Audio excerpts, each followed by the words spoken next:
Welcome back to the Homeschool Advantage podcast. I'm your host, Bex Buzzy. To kick off the month of August, we have Andrew Pudewa, Director and Speaker of IEW Institute of Excellence in Writing. Andrew is a giant in the homeschool community, and in this episode, he brings such depth and knowledge.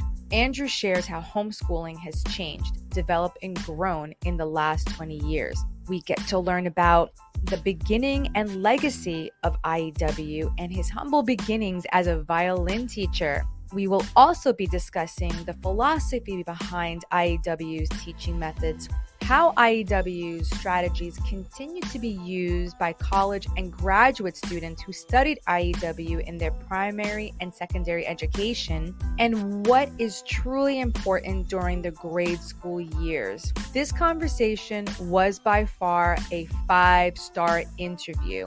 So go grab your coffee, go grab your tea, and a pen and paper, because you're not going to want to miss what Andrew has to say. Let's get into the podcast.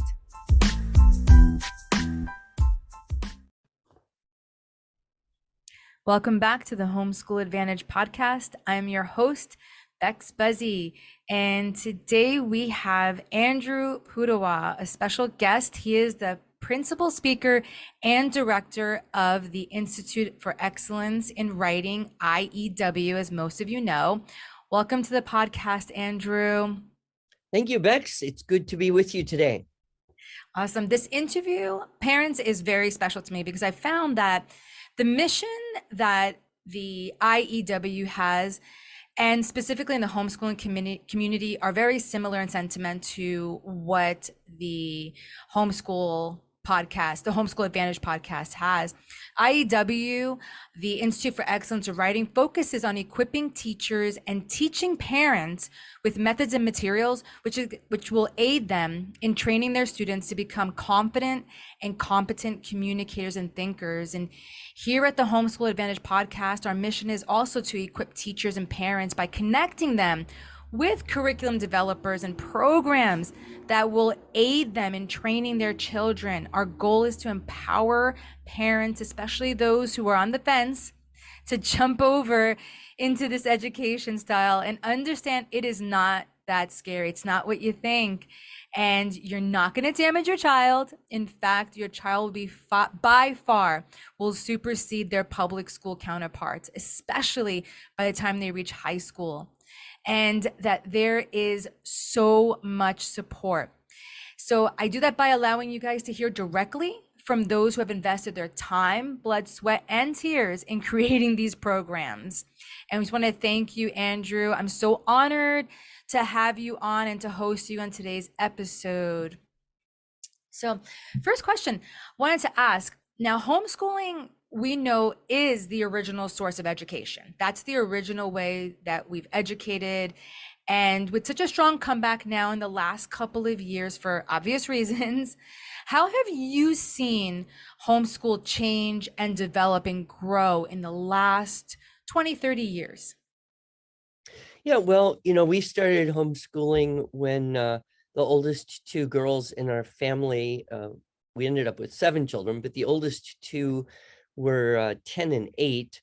They had been going to kind of a little, cottage school, you might say. It was in a woman's house, and there were maybe a dozen kids, kind of Montessori style. It was like one big homeschool, basically, but then that ended and we just didn't have any good options. The public schools were not an option for us. The private schools were pretty expensive for me on a fairly meager violin teacher salary back then. Oh, wow. So we just, bit the bullet. My wife and I both had worked in schools, so we felt fairly confident. Although in retrospect, I think having a degree in elementary education can be a little more of a handicap than a benefit when you try to do something different than the institution you're trying to not be like. So we started out, and that would be 97, 99.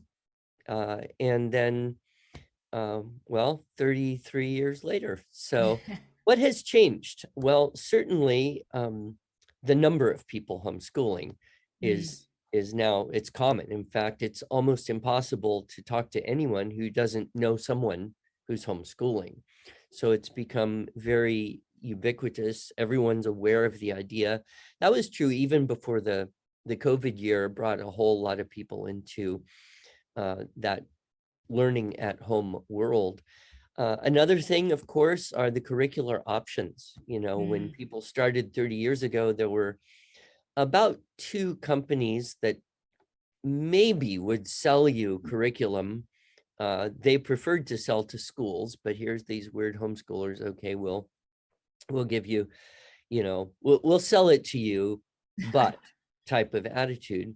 Wow. And now, of course, if you go to a, you know, a large convention, it's very easy to get overwhelmed with how many and diverse are the homeschool curricula options. Another thing that's changed is people's motive for homeschooling.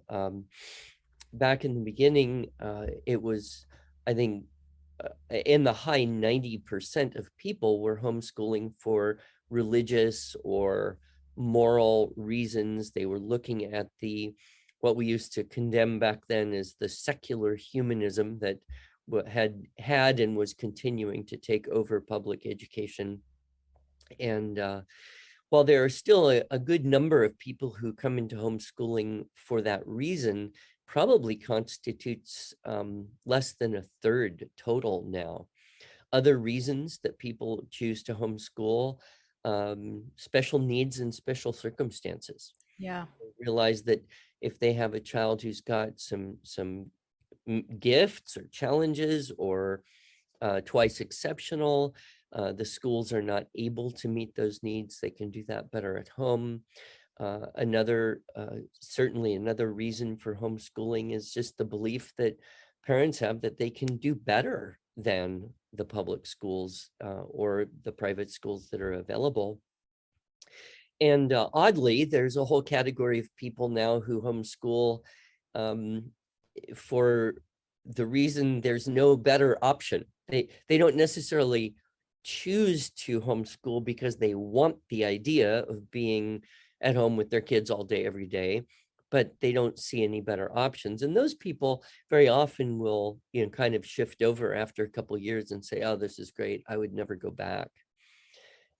So there's quite a diversity of reasons as to why people homeschool. And then, of course, you know, since the pandemic period, there's even more things that have sprouted up, things in the public school that would not have been imaginable 20 or 30 years ago. The critical race theory, the gender agenda of the radical progressives, all things that are just causing not just Christian parents, but parents with common sense, parents who love their children, parents who are aware and just say, I can't do that. I can't put my kids in that environment again.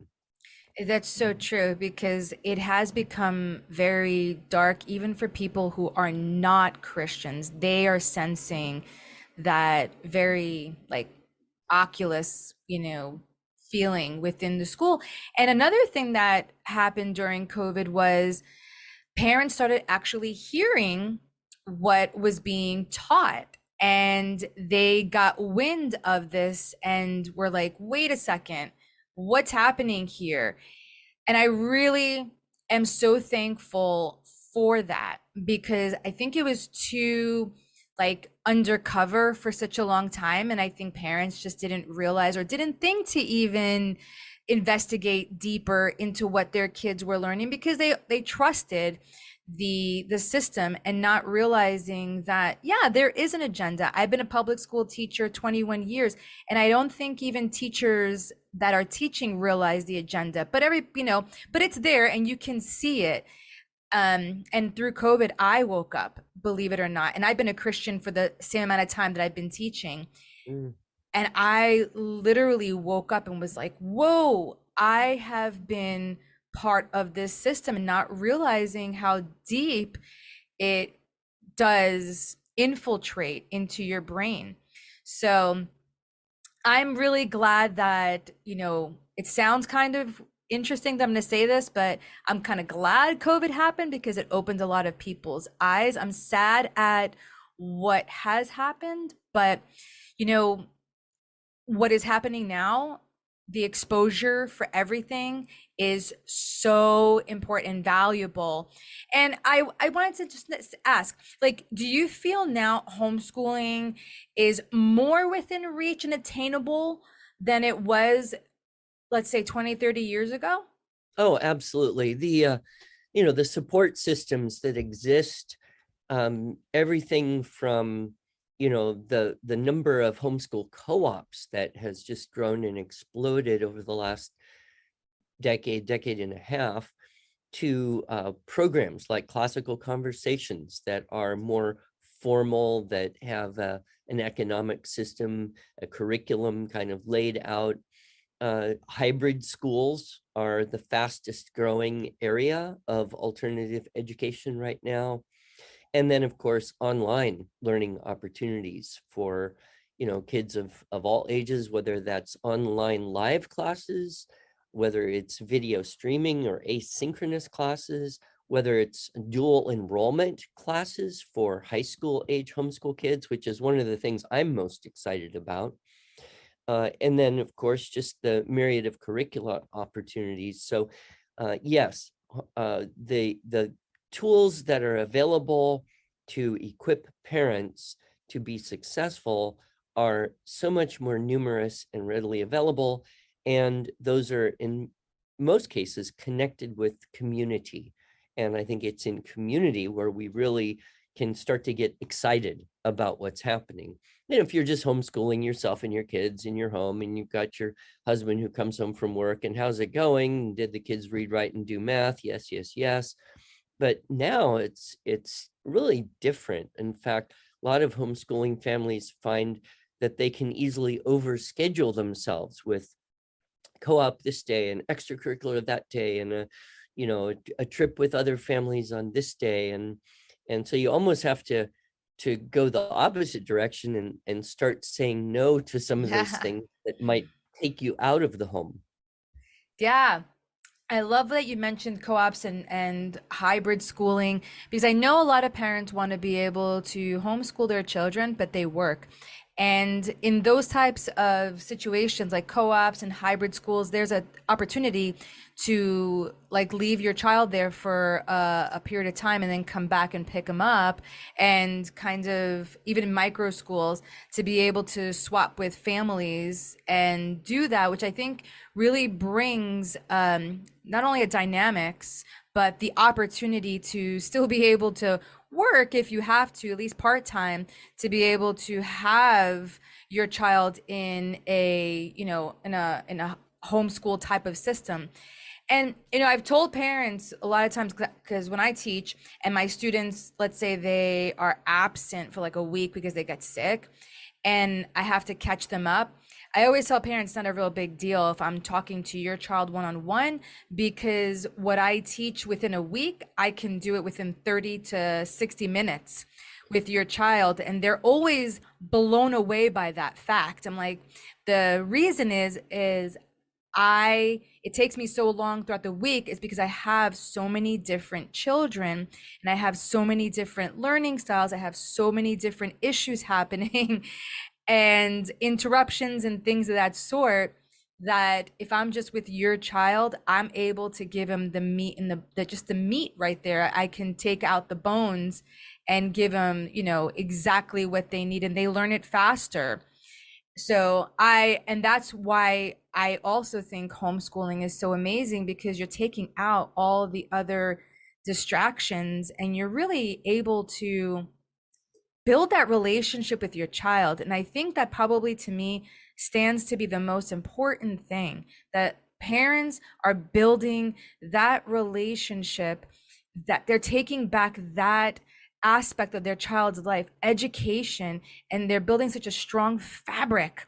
And it's going to build legacy in their life. And speaking of legacy, IEW has a legacy starting back from the 1930s all the way to you. Can you take us to that history and from what it was, to where it is now and why it began the development of what IEW is today? Well, yeah, it's a long story, but very briefly, there was a woman named Mrs. Anna Ingham who created a program called the Blended Soundsite Program of Learning. And this was a early grade 1 reading, writing, multi-sensory um, phonics-based approach, activity-based approach to teaching. And she was just an incredible, incredible woman. She developed this in that early part of the 1900s. And then in the later part of the 1900s, she and a small team of people, among them her daughter, Shirley George, and her nephew, Dr. James Webster, taught this in Alberta and Saskatchewan in the 70s and 80s and 90s. I came on board. They'd been doing it for a long time. I met them all in 1990. My wife and I were both working for a small private school in Montana.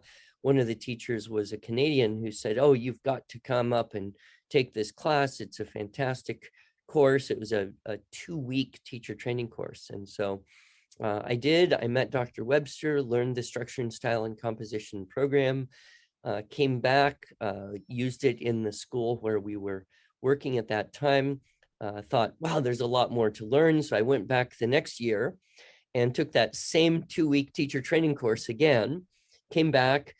We shifted over, moved to a different city. I did some tutoring and teaching my own kids around that time. And then started doing this again and again.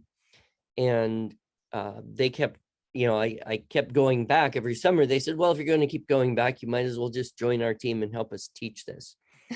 So I kind of informally joined their staff and went back almost every year for about a decade.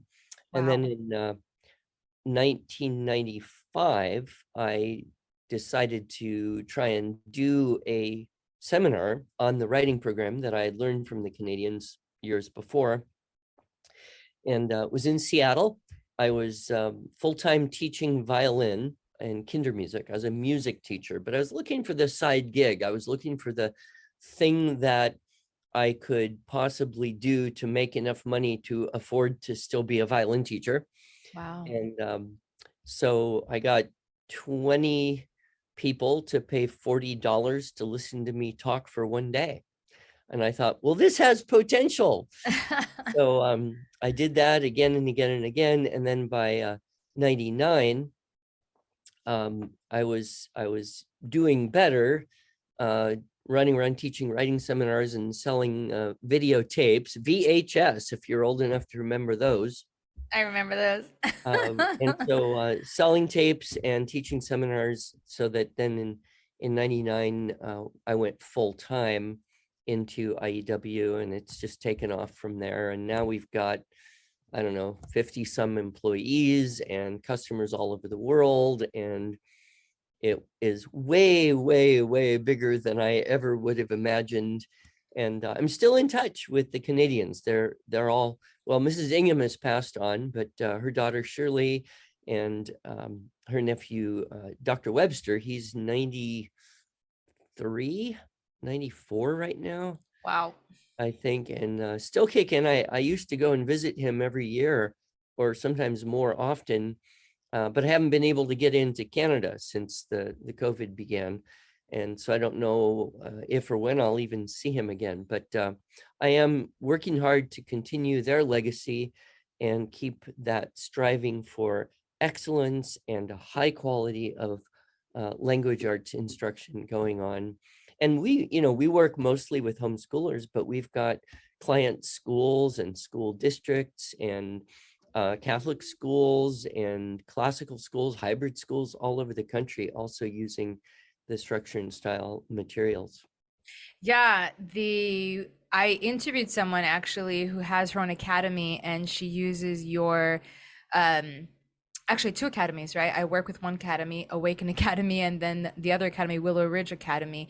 They use IEW. And there are a lot of language art programs out there and methods of study. How did IEW become the gold standard of language arts? Well, I like to think that's true. We still do have some competitors there, which is good. But I think one of the things that differentiates us from pretty much everyone else out there, well, two things I'll mention. The first thing is that we really focus on the parent and teacher training. We put a lot of effort into helping the person who's going to teach understand our system fully. So we don't just, sell curriculum. Here's workbooks, throw them at your kids. They'll learn something. I come from a background of teaching music. And so in my thinking, teaching writing is a whole lot more like teaching music than really any other academic subject.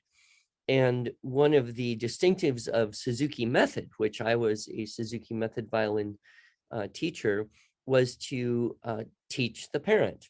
And so rather than have a young child come to me and give them a lesson and expect them to go home and remember what to do, the child and the parent would come, the parent would actually get a little bit of a lesson on how to play that piece of music on the violin, and then know what to do each day practicing with their child at home. So having parental involvement in the whole process is very, very significant for us.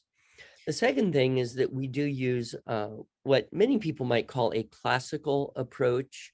I'm a little bit wary of being labeled that because there are so many classical curriculums that have, in some cases, some rather obscure vocabulary attached with how they're teaching, the trivium and grammar, logic and rhetoric and the canons of rhetoric and all that. We do that, but it's more in a way that is very, very accessible to everyone. So we don't have that kind of esoteric vocabulary. Instead, we begin with a system based on imitation. So we don't expect children to just, let's say that you taught in the public schools. So Still do. the way it's been going for a few decades is that they kind of think, well, if we give children paper, give them lots of opportunity, give them lots of, good examples by cheerleading them into reading lots of books, somehow there will be a transfer and they will want to express themselves on paper. And this is creativity. And that's how we cultivate good writing skills. Well, that's been the dominant philosophy in schools for about 40 years. And the results are that we have almost a super majority in almost every major city and a majority in almost every state of students who are below proficient in writing skills. So, what do we do about that? Well, that's where the schools either give up or they adopt something that goes back before creativity was the god. And we had an understanding of the importance of developing basic skills through a system of imitation and a concrete pathway. Learn this, then you can learn this, then you can learn this, then you can learn this. And, people will come up to me and say things like, well, I just want my child to be able to express himself on paper. And, I kind of try to back that up a little bit and say, I'm not sure that's a good goal. Writing is not about expressing yourself.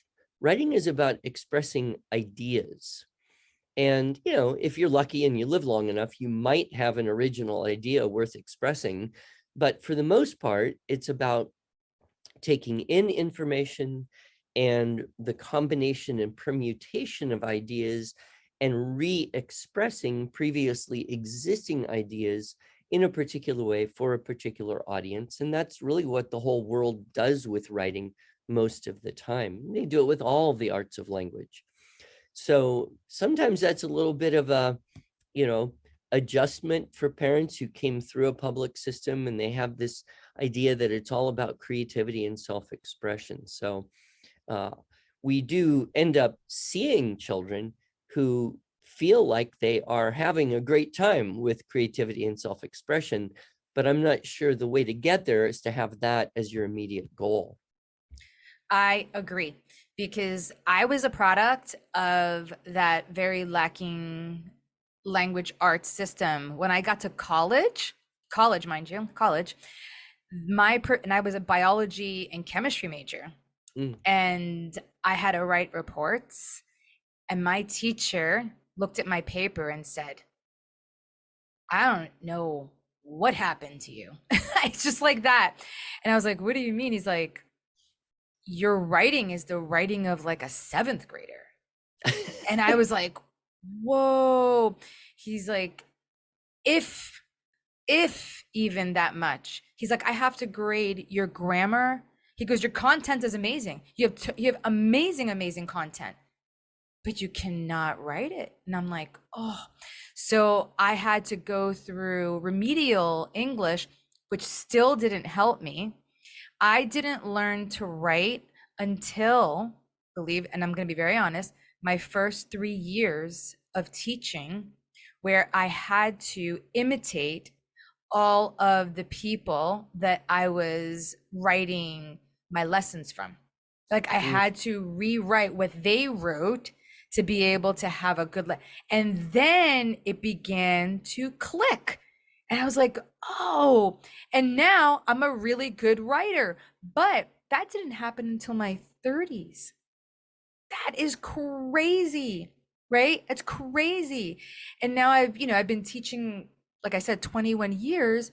And now it's like, wow, all that time where I could have learned writing back then. But again, it's, I'm passed on, passed through, and no real, just no real education in that area, honestly, because how do you make it to college and still have a middle school, barely a middle school writing, and then Yeah. have to go through that like that? It was an embarrassment. I was highly embarrassed getting into college, being told that. So I applaud you guys for, taking that stance and understanding, literally looking into what it takes to be a good writer and putting it out there and letting parents know, hey, I get what you're saying, but you're coming from the wrong mindset in a sense. I don't know how else to say it, or the mindset that's actually not going to allow your child to, get to a writing place or a place of expression that is going to benefit them in college, or even just in life itself, right? And there's been so many people that I've known who have told me that they couldn't write, and all came from the public school system.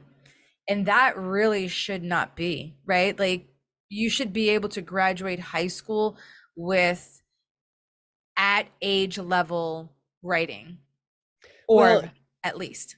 the schools have, ever since I got going in this 30 years ago, um, the schools have been attempting to create standards. And I remember, pretty early in the game, 96, 97, I was contacted by schools in the state of Washington, because they had these Washington Assessment of State Learning Standards, WASLs, and they had used a system called the 6 Traits Writing Assessment Model. And they were trying to teach this in the classroom, but it wasn't working very well. And so they, contacted me. I did work with Washington and Alaska because they were pushing standards very hard. And what I could see very clearly is that you can't just keep doing the same thing and expecting to get different results. I often make this analogy and say, if we had taught music in this country the way we've taught, sorry, yeah, if we've taught music in this country the way we've taught writing for the past 40, 50 years, it'd be kind of like this. Yeah, come on over to my place. I'll teach you to play the piano. I'll teach all the names of the notes and how to press the keys and even the pedals. But there is one little rule here. You can't play anything that anyone else ever played. You have to kind of make it all up on your own. You have to just express yourself and be creative, and just go home and do that for half an hour a day for the next 4 years, and you'll learn to play something. There's truth to Wow. that. You will learn to play something, but when you compare that with the way we teach music, which is play this piece, play it in this way, imitate me precisely, we're on a graded program of increasingly difficult technique, and we'll do that for a few years. And then on the foundation of basic skills, let's talk about, interpretation or improvisation or composition, the creative side of it. But what we see, and we see this in fine arts, in music, we see it in writing, we see it in pretty much any discipline, that if you want to reach a high level of mastery, you have to have basic skills that are gained by imitation.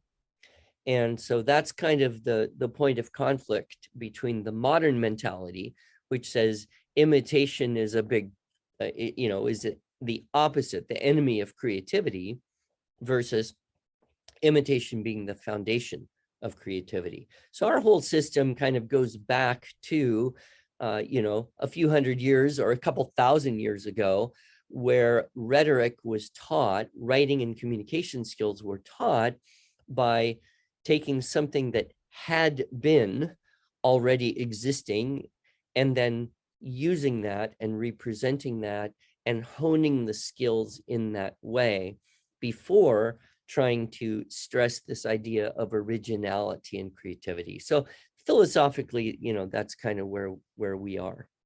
What type of student can benefit from the IEW program? Well, it's interesting because I have not yet really met a student who doesn't. I've had very high talented kids that come in writing very well, loving writing, are able to, just do it with relative ease. And our system of models and checklists seems to be like jet fuel for that type of kid. And it allows them even greater mastery. But I've also had kids who could barely read, so dyslexic, disorganized, attention issues, all sorts of things. And because our system takes the complicated process of writing and breaks it into very small, manageable steps, those kids make excellent progress too. So what I've noticed is, a lot of approaches, whether it's in a school or a particular curriculum, sometimes you have this aptitude difference between the kids who can do something, they're apt, they have kind of a natural ability for it, and kids who don't. And, you do almost anything, those kids are going to get better and better. These kids are not. Whereas with our system, everybody gets better. And actually the aptitude range tends to shrink between, the very competent and the ones who are less apt in the beginning. And of course, my greatest joy, and it happens frequently, is when I get a letter from, a mom, or sometimes I'll meet a student who will come up to me and say, hey, I did your writing program 10 years ago, and then I went to college and I got A's on all my papers, and now I'm, in a graduate degree in this or that. And I still use the keyword outlines and checklist ideas, so I Wow, know that it has power and it sticks. that's amazing. That's such a great testimony. Thank you for sharing that. So, as we're wrapping it up, what is the call to action? Where can they get the resources for IEW and connect with all your resources? Well, we obviously have a website, as everyone does, IEW.com. There's a tremendous amount of free information there. One thing that I am particularly happy about is our library of podcasts. It's called the Arts of Language podcast, and I've done, I don't know, I think we're up to 300 some episodes, maybe more by now. So we've got quite a library available. We also have free lessons. So if someone wanted to try out the first few steps in our writing program, or our grammar materials, Fix It Grammar, or our spelling program, you can go to IEW.com/free-lessons, and there's all sorts of options. Most of our stuff is not grade specific. I'm actually kind of opposed to attaching age and grade. I think that's one of the kind of disordered and disordering things that public schools have done to us, is to say that, you know, just because a child is a certain age, they have to be doing a certain grade level work. As you know, you could have kids in a classroom all born on the same day, and there'd still be 3 to 4 grade levels of variation in their aptitude when it comes to reading or writing or math or music or art. So Absolutely. we're very general. So we have level A, and I always say, well, that's grade 3 to 5 reading level, plus or minus a little bit, and level B and level C. And one thing I'm particularly excited about is our high school structure and style for students course has just been approved for 2 semesters of university college level credit, Wow. through an organization called Christian Halls International, which is a group that I like what they're doing a lot, trying to set up kind of study groups of teenagers who will, you know, mostly homeschool teenagers who enroll in university level courses, get an opportunity to read and talk about that stuff together, but then can bank up college credits while they're still high school age. And I would say your average homeschooled, high school, homeschooled 15-year-old student, your average 15-year-old homeschool kid probably reads better, writes better, and knows math facts better than the average 19-year-old high school college-bound graduate.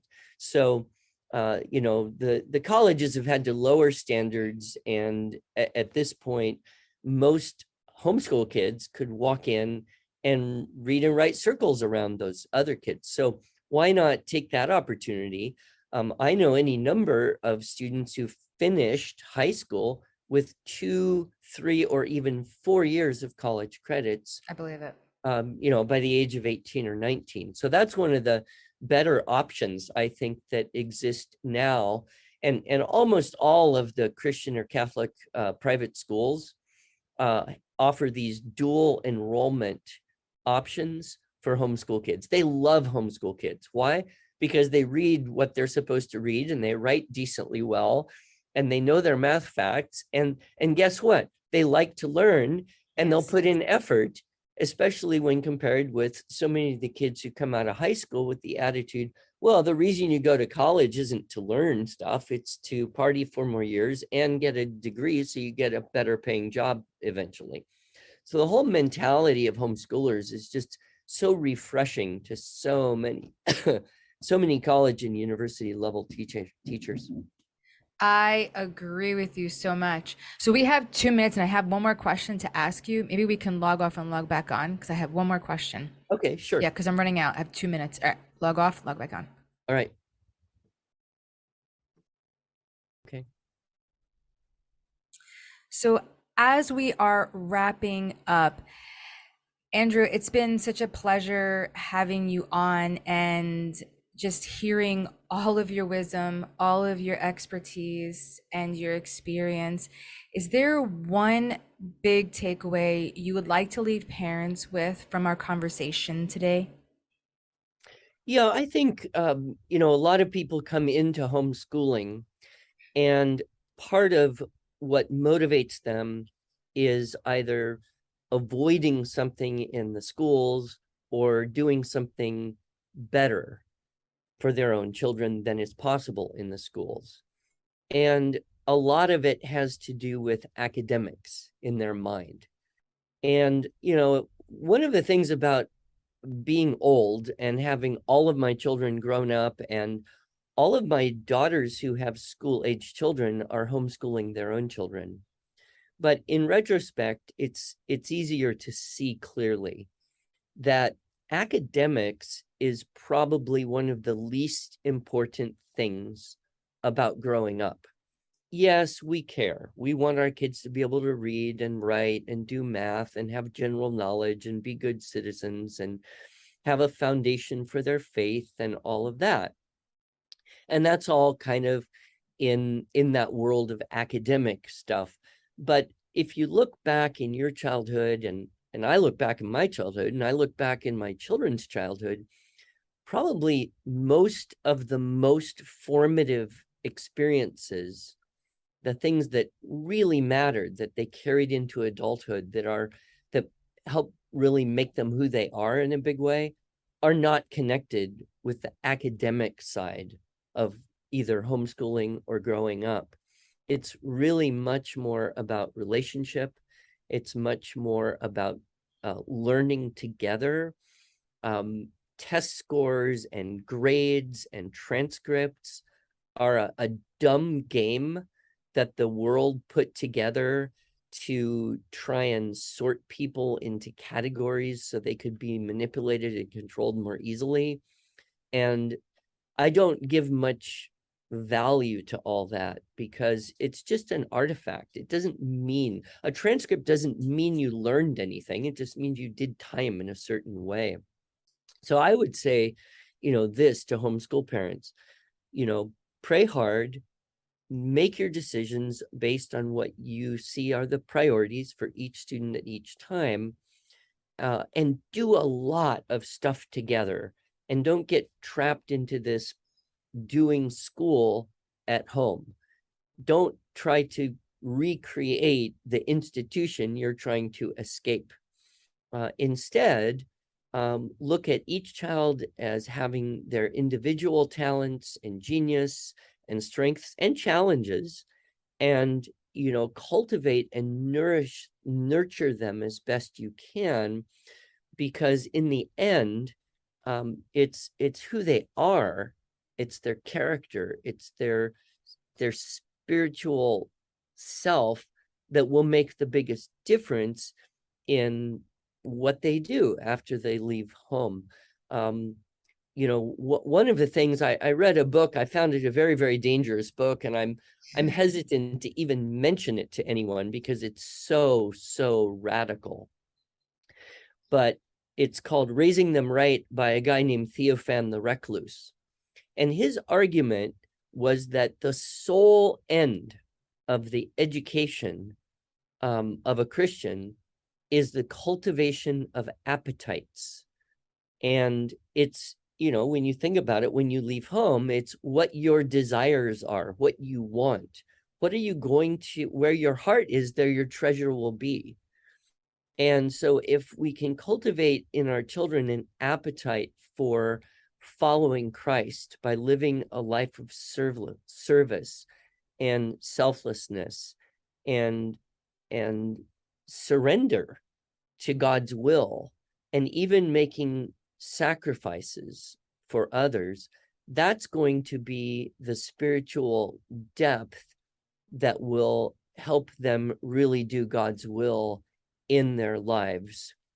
And everything else, what grades and what subjects and what college you go to and everything else, is really secondary or peripheral to that, in my view. So, keeping the right focus, and I would say keep listening to people like you who are out there creating these conversations where people will be reminded of the most important things on a daily basis. Wow, thank you, Andrew. That was amazing. And I just want to agree there because, I remember me going to school and graduating college, and I really worked hard. I got A's, and I almost even graduated honors, except my biochemistry class. But I really worked hard. And I remember leaving not feeling fulfilled, still feeling something is missing. There's just something still missing in my life. And you're right.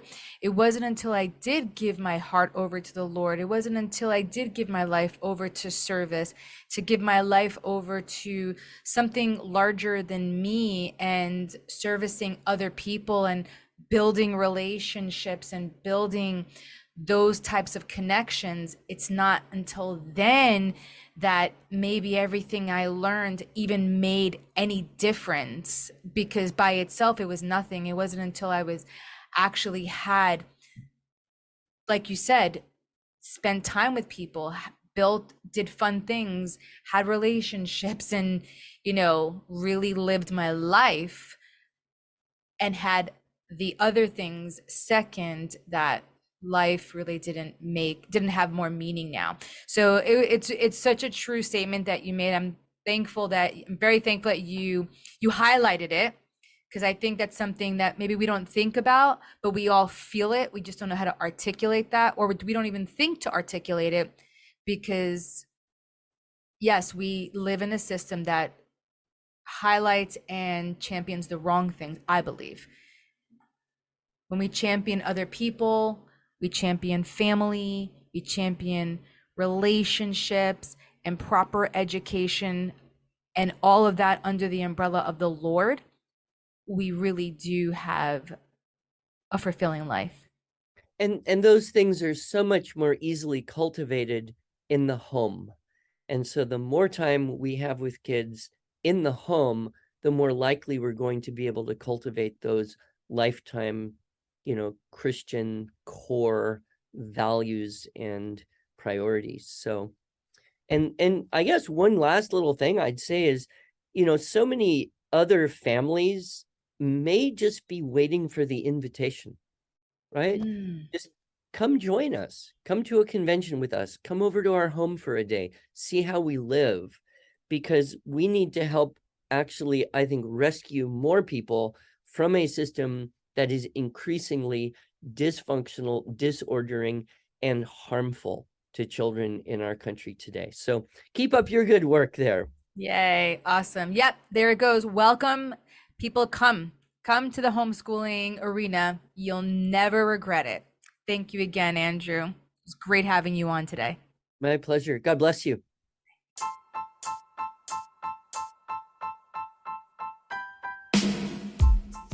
You've been listening to the Homeschool Advantage podcast, where you get the scoop on all the latest vendors that fit your lifestyle. Thanks for listening. Also, follow me wherever you listen to your podcast to stay up to date on the next episode. You can also visit my website where the episodes will be, and for my free lesson plan course, which can help you if you have different vendors and you're wondering, how do I make them all flow together? Let me help you with that. And if you're a vendor and you think you would like to be on the podcast, send me an email, realedtalk@gmail.com. Leave me your name, contact, website, and I'll get back to you. Thanks for stopping in with me, and I'll see you on the next time.